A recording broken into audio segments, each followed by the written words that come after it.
The time is now 5:53 on this Friday morning, and here's what you need to know before you go. This morning, a deadly house fire investigation is underway near Orr. So according to the St. Louis County Sheriff's Office, the fire started around 7 a.m. yesterday on Highway 119.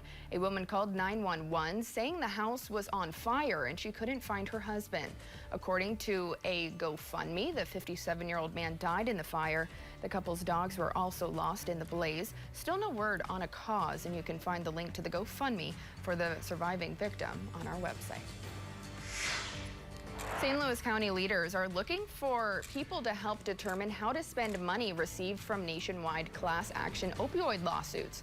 Selected residents will serve on the Opioid Remediation Advisory Committee. This group makes recommendations for how to invest the settlement dollars, including for things like prevention, criminal justice, and harm reduction.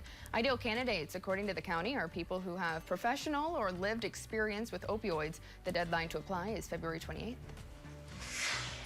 Governor Tim Walz announced that $6.1 million will go towards expanding access to child care statewide. 84% of the funds will go towards Greater Minnesota and are estimated to create more than 1,300 child care slots for the area.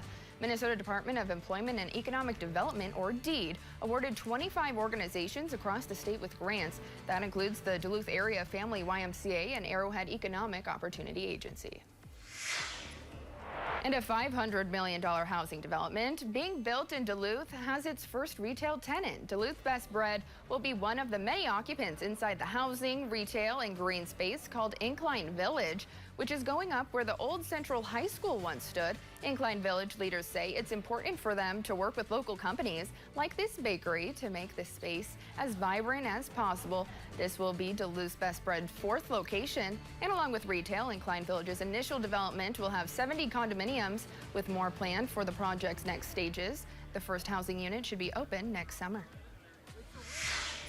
A Northland lawmaker has announced a new bill hoping to recruit skilled aviation workers to our region. DFL State Senator Grant Hochschild of Hermantown hopes this bill would make a big difference for Cirrus Aircraft. His bill would create 3 new tax credits supporting graduates of aviation-related educational programs and employers who support them. The bill was set aside so it would possibly be included in the upcoming omnibus tax bill.